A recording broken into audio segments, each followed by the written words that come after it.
Welcome back to the Washington Wild Things pregame show. In between games of our doubleheader today, we take a look from the other side with Grays pitcher Jon Shepard. Jon, you've had a very successful season with the Grays to this point, posting a 1.43 ERA in 33 appearances. How do you feel things have been going for you so far this year? Things have been going much better than I anticipated.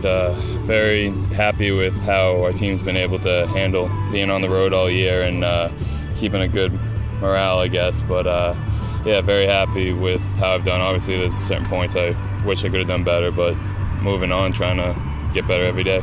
You made 33 appearances. You're one of the most oft-used pitchers in the league. Now, how much of a compliment is it to be the guy that your skipper relies on so often? Feels very, very good, especially after not playing pro last year, coming back this year, and him having confidence in me to go out there and get the team out of tough situations or just throw up zeros is a very good compliment, especially coming from Brent. Now, you're a second-year pro out of Division III Wheaton College in Massachusetts. And before attending Wheaton, I understand you were a blue-chip prospect in high school before an accident kind of derailed those plans. Tell us about what happened and what you had to do as far as recovery. Just a head accident going into my senior year. Just complete accident. Friends just hanging out. Things happened that weren't exactly planned, and got through it. Pretty much senior year, lost all my scholarships, everything like that. So D3 Wheaton was the one school that stayed in touch with me. Went there. Was extremely fortunate to have the people around me there that I did, with Coach Bobelski and Coach Ryan Parker that were there, and obviously the facilities that were there are better than most D1s. So I was very fortunate to have everything happen the way that it did. And while attending Wheaton College, you developed a sidearm pitching delivery that you use to this day. What led to you developing that sidearm style, and why has it been so effective for you? More or less just being coachable. Big thing, I was not consistent with my arm angle when I first arrived at Wheaton, and Coach Pavelski saw that and tried to change me into a submarine pitcher, and I just bought into it because obviously just want to try to pitch as much as I can, try to have a role. You don't want to be that junior or senior that just goes in there up or down 11 runs. You want to try to help your team win in any way, and that was the one spot I found, and just bought into it. And like I said, good coaching helped me develop that, and got right into it and just trusted it. I understand as well, after your accident, you lost some velocity.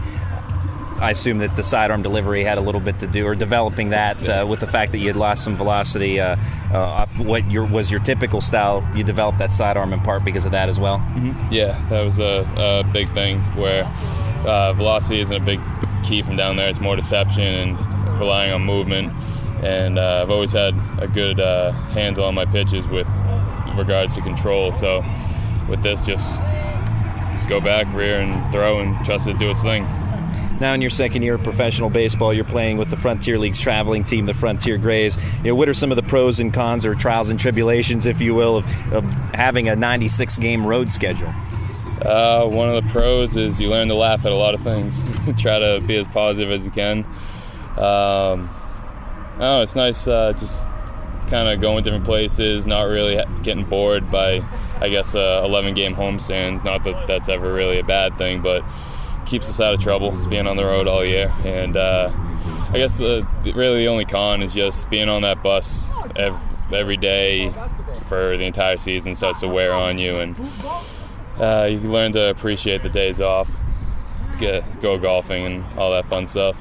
Well, I know one of the benefits, you get meal money every day, so that always helps, right? And as well, from talking with skipper Brent Matheny earlier in the season, he mentioned that some of the guys play guitar, so you guys kind of congregate a little bit and have a little bit of fun singing and stuff like that. Who are some of the guitar players? We have a nice tour bus with our team. We have, obviously, Graham Johnson, very, very talented musician and a great singer. Then you got Matt Costello, who is also very good at the guitar and very quick learner. And then McDavid, our catcher, he more or less like a repeat kind of player. You play something, he'll just start picking up right away. So plan to do that. And obviously a couple guys pick up the harmonica and maybe get a ball bucket, start playing the drums. So we keep that tour bus rolling. So not just a traveling team, but a traveling band, evidently. Very much. Now, I read an article online that one of your heroes growing up was outfielder Ken Griffey Jr., who grew up not far from Washington in nearby Donora, PA. Why did you admire Ken Griffey so much? I just love him because he was, obviously when I was a child, he was one of the premier guys. He was young, he always looked like he enjoyed the game.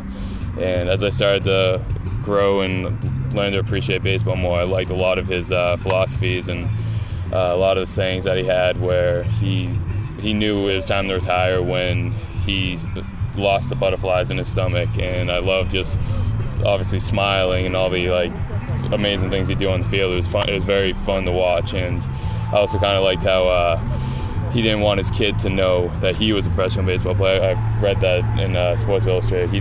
His kid didn't know he was a professional ball player until he was about 9 when someone told him. So I kind of liked the whole moral behind that, about learning to earn things and not feel different just because who your dad is. So I liked a lot of his approach to the game and life. It's Frontier Grays relief pitcher Jon Shepard. Thanks for your time. Good luck to you and the Grays the rest of the way, and keep up the good work. Thank you very much. We'll have more coming up next on the Washington Wild Things Radio Network.